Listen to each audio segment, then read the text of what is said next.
with you. And with your spirit. A reading from the Holy Gospel according to John. Glory to you, Lord. Now a man was ill, Lazarus, from Bethany, the village of Mary and her sister Martha. Mary was the one who had anointed the Lord with perfumed oil and dried his feet with her hair. It was her brother Lazarus who was ill. So the sisters sent word to Jesus, saying, "Master, the one you love is ill." When Jesus heard this, he said, "This illness is not to end in death, but is for the glory of God, so that the Son of God may be glorified through it." Now Jesus loved Martha and her sister and Lazarus, so when he heard that he was ill, he remained for 2 days in the place where he was. Then after this he said to his disciples, "Let us go back to Judea." The disciples said to him, "Rabbi, the Jews were just trying to stone you, and you want to go back there?" Jesus answered, "Are there not 12 hours in a day? If one walks during the day, he does not stumble, because he sees the light of this world. But if one walks at night, he stumbles because the light is not in him." He said this and then told them, "Our friend Lazarus is asleep, but I am going to awaken him."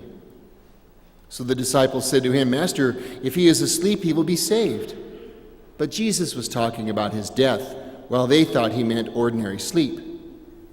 So then Jesus said to them clearly, "Lazarus has died, and I am glad for you that I was not there, that you may believe. Let us go to him."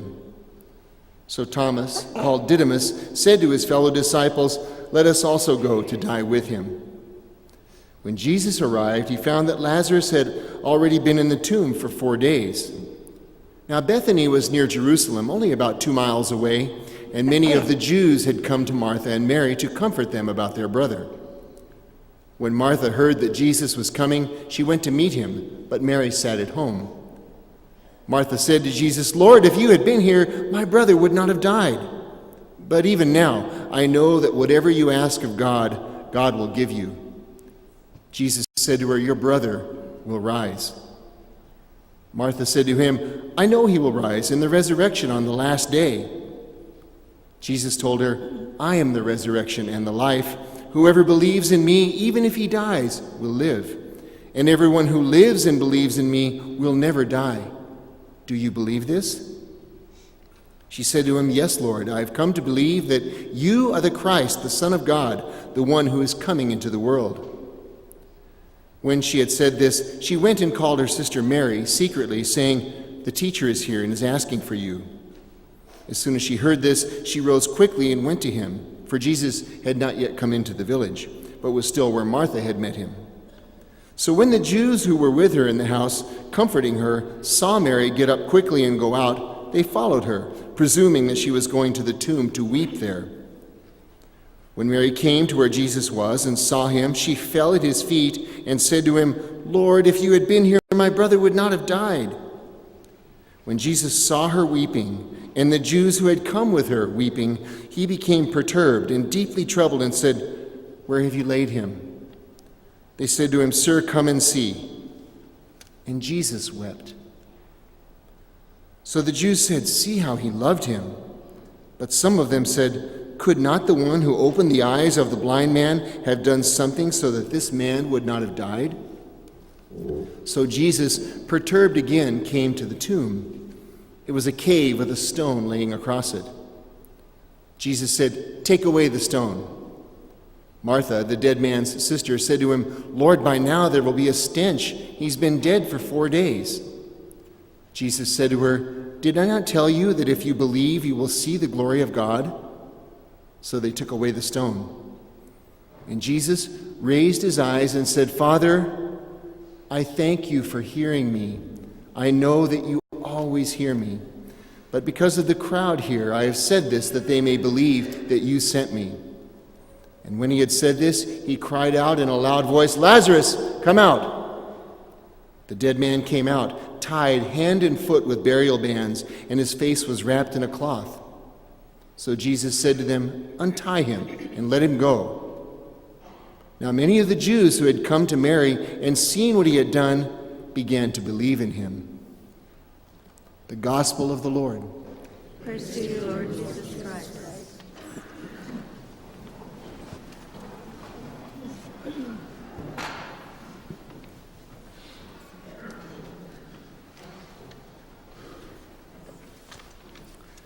pretty sure that at one time or another, most of us here have experienced that time in the wee hours, late at night, very early in the morning perhaps, when we awaken for some reason and we cannot fall back to sleep. Crazy little details, little problems keep us awake. And maybe we try to pray them away. Usually these little worries are solved by the time we get up. Sometimes the problems we're dealing with are larger or more complicated. And so as we run them through our minds over and over during the course of the night, we may even find ourselves asking, God, are you listening to me? Nights like that can be long. And if you're the one always repeatedly asking, are you listening to me? Are you even listening to me? Chances are you might not hear him.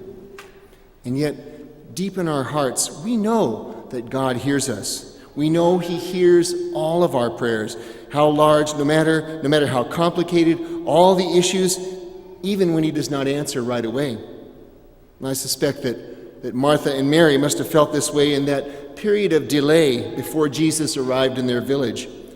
They were very faithful followers of Jesus, and they had to be sorely frustrated by this as their brother lay dying, and yet they each had to be asking themselves, God, are you even listening to me? Just think of the pain and grief the families of those recently lost in the Malaysian Airlines and Washington State mudslide disasters must continue to suffer. You think some of them might be asking themselves and wondering if God heard their prayers? Of course they were wondering, and of course he did hear. I think what's hard for us is that we frequently ask God to respond in a certain way and right away. But wisdom tells us it doesn't always work like that. And in human terms, that saddens or disappoints or even angers us, and we may even feel abandoned. But no matter how wise or deserving we feel, we just can't see the big picture the way God sees it. Martha and Mary sent word to Jesus that his friend Lazarus was dying, and we can put ourselves in their place. What's taking him so long? Where is he? If he loved Lazarus and us, he'd be here by now. But Jesus had a plan. He had plenty of warning, but he seems to have deliberately delayed going straight to Bethany, waiting those 2 extra days. And this delay was essential to the story, as we heard, so that the Son of God may be glorified through it. When he knew that Lazarus had passed, he told the disciples, Lazarus is dead, and for your sake I'm glad I wasn't there, because this will give you another opportunity to believe in me. Come, let's go see him.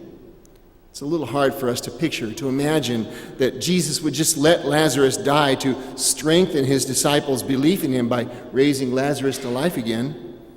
But remember, he sees the entire picture in a way that we cannot. So knowing that Lazarus was gone, he went to be with Martha and Mary in their hour of grief. Seeing their despair and experiencing his own sense of loss, he raised Lazarus from the dead. He did this because he had the power to do it. He knew that it could bring good in the lives of many people. Apart from Lazarus, it would have a direct foreshadowing significance in the fact that he himself was soon to die. Through Lazarus, Jesus was preparing his apostles for what was to come.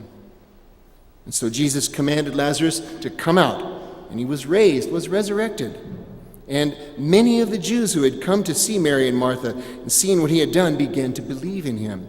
And see, so some good mysteriously comes from something so sad. I saw a quick interview last week with a young woman who had lost both her mother and her baby daughter in the mudslide up in Washington. She was shattered and numb. And I found myself wondering where the good is that can come from something so very sad. Then the follow-up report showed hundreds of first responders and dedicated volunteers working around the clock to help. One man traveled over 3,000 miles to come search for his young cousin.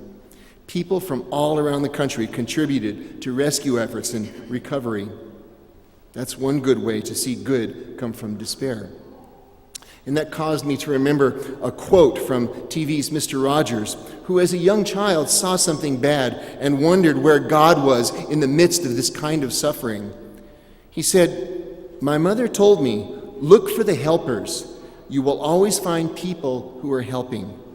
To this day, especially in times of disaster, he said, I remember my mother's words, and I'm always comforted by realizing there are still so many helpers, so many caring people in the world. And I've come to see that the world is full of doctors and nurses, police and firefighters, volunteers, neighbors, and friends who are ready to jump in when things go wrong.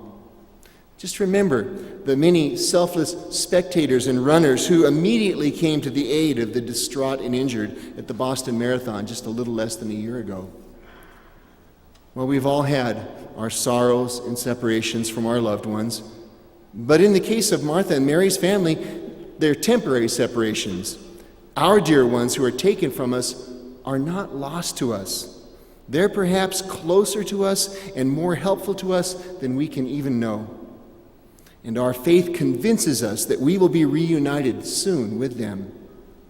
The raising of Lazarus was the precursor to the resurrection of Jesus, to the resurrection of mankind, a resurrection to an eternal life of happiness where families and friends and neighbors will rejoice together in the presence of God for all eternity.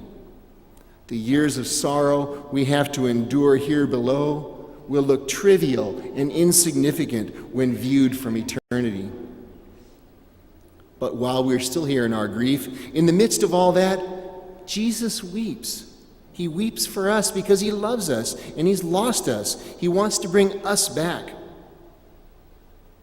You know, Lent is a time of prayer and penance, time for sacrifice and soul searching, a time for considering who we are and what God expects of us. We began this prayerful season marked with ashes, bearing a reminder of our fate, hearing the words that told us to remember, and we are dust. And so here we are, 5 weeks later, confronting again our own destiny. But in the middle of all that, Jesus calls to us, as he did to Lazarus, come out! Because Lazarus is all of us. He calls each of us from death to new life. To what new life are we being called during this Lent? Now's a good time to answer. Come out, says Jesus, from the tomb of smugness and in which we do not admit our need for God and for one another. Come out from the tomb of obsessive self-occupation. Take time to think and to listen, to be quiet and to pray. Come out from the tomb of apathy and ignorance and be newly awakened and sensitive to the plight of the poor and the oppressed. Come out from the tomb of sadness and despair and be glad in the blessings that you have.